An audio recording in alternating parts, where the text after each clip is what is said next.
Greetings, dear viewers. I am Billy Buck, and today we'll be taking a look at My Little Pony Friendship is Magic Season 9's Between Dark and Dawn.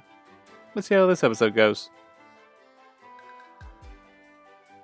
This episode opens up with the main six responding to a disturbance in Applejack's apple orchard, where they find a huge turtle monster gnawing on the trees. Oh dear, Mr. Tortoisnap said he was hungry, but he promised me he would only take a few small bites. Flutters, I know you're the element of kindness, and caring and nurturing is your thing and all, but you didn't even ask AJ if it was okay. Ugh. Anyways, the six organize and plan their attack, and with great efficiency, they manage to subdue the monster. Well, that was fun. Quickest episode ever. No real lesson to learn, but some nice action. Don't get the title though. Pause, interloper! Stay back, friends! Wait, what?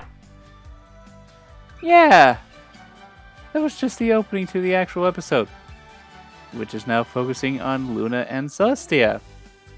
Hello? Any other dreams? Yeah, I'm just calling to ask, has Tartarus frozen over?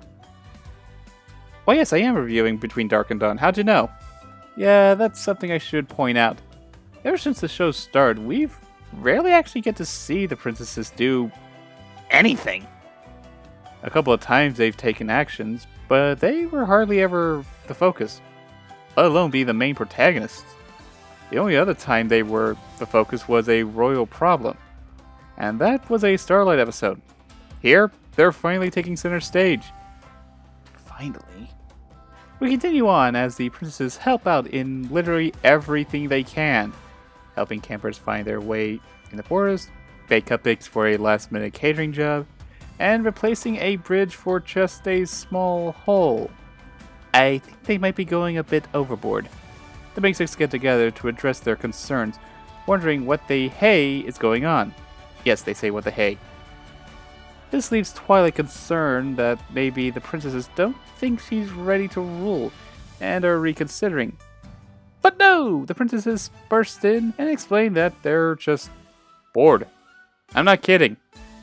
Apparently ever since they fought the Everfree Forest alongside with Starswirl, they felt like they missed out on so many things, stuck behind royal duties and all, and have been using these emergencies as excuses to get out more. The Main Six gives them the idea to write down everything they wanted to do and go on a trip, while they temporarily take over, giving them the opportunity to practice for when Luna and Celestia retire. A fun adventure and continuing on an overarching plot. That's actually clever. Though I'd highly recommend some pony to supervise the Main Six.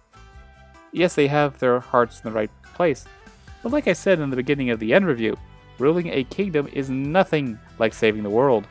We continue with the sisters finish writing their list, packed up their stuff, and leave the Main Six with the keys to the kingdom and an amulet to control the sun and moon, and leaving them to their own subplot of preparing a party for swans? Big Ape, did you make up another holiday? But before the sisters leave, they realize that the things they wanted to do are very much different from one another, with Celestia wanting to go on a fast-paced, exciting adventures, and Luna just wanting calm and relaxing vacation. This makes sense. You see, although the princesses live together, they don't really live together. Confusing, I know. Let me explain. Celestia takes over during the day, managing the kingdom, signing papers, and keeping a good image, all the while sitting on her flank doing not much else. While Luna takes over during the night, watching over ponies in the dream realm, fighting off nightmares so that all ponies can sleep soundly. Hence why Celestia is bored out of her mind and wants to go on an exciting adventure, while Luna is exhausted and just wants a relaxing vacation. This is a bit of an issue, but they decide to simply take turns with a musical montage. Now I should probably make amends with my earlier comment about the musical numbers. In my Frenemies review, I said they were there to pad out episodes. That's actually unfair for me, as some of those songs do convey messages that adds to the plot. I greatly apologize. but I'm still not going to sing along. Now, the reason I bring this up is because this musical, as I just said, adds to the plot, as we see the sisters go on their trip in a sort of country traveling tune. Cute. We cut back to Twilight and her friends getting ready for the Royal Swanifying, and are met by the Royal Swanifying Committee, to which Twilight dismisses, because she feels that since she and her friends were given the responsibility of the party, they must do it on their own, and doesn't think it's that hard. Yeah! All we have left to do is polish the armor, bubble the punch, glitter the carpets, puff the pastry, float the floats, and carpet every road in Camelot! Twilight, you're fudged. Back to Luna and Celestia. The two continue their trot around Equestria, but things are not exactly going well as two slowly start to dislike the other's choices, as Luna grows more and more fatigued with the fast-paced actions, while Celestia grows impatient with the slow-paced activities, all culminating to a massive argument as the sisters use the Royal Camelot voice at each other. And you made us leave early even though it was still my turn. You are never happy. I always have to do things your way. I bet you wish I'd never come back so you could still rule day and night. You think I like that kind of pressure? What I'd like is a sister I can depend on. You mean boss around? Calm down, Luna. Sweet Maranui, this is disheartening. But yeah, it's not just the trip that's the problem.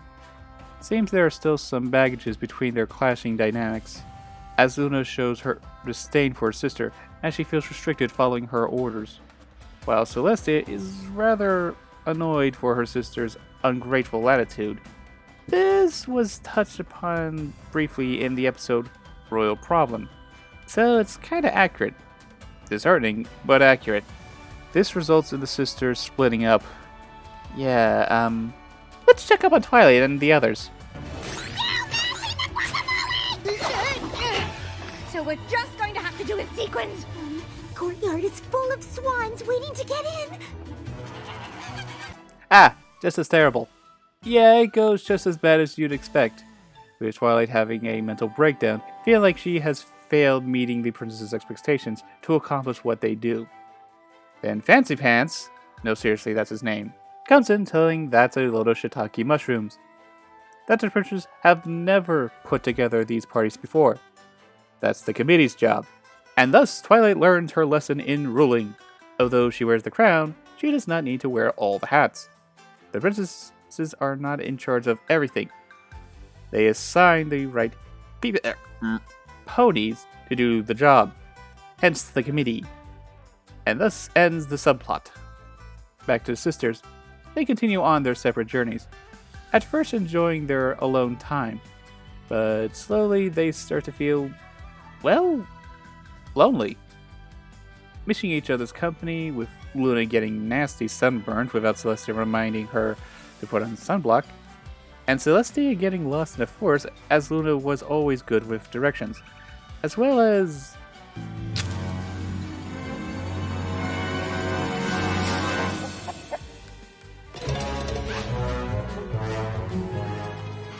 Scared away the chickens. I was not expecting that. Eventually they cross paths by chance and quietly agree to take the same path to watch the sunset. This is a nice quiet moment where they rekindle their relationship over remembering past experience. The two apologize for their outburst, admitting that although they may drive each other crazy, they still love each other very much, and make up. And that was between... Wait, what? You think maybe Twilight's having trouble with the amulet? We should probably go help her. Sunburst says we just need to reset the amulet with this. Turn the screw on the back. And no more than 1/2 turn. Huh. Guess Twilight's still got a ways to go before she ascends to the throne. And that's what's between Dark and Dawn. I gotta say, I like this episode. It's nice to see the Royal Sisters finally get a central role in an episode, showing us some sides of their characters that we've never expected. The subplot with Twilight and her friends was alright, if nonsensical. but it at least gives Twilight some time to practice before she takes the throne. Overall, good episode with some laughs and a dose of emotional closure. That's all the time I have for now, but I'll catch you guys next time. Take care!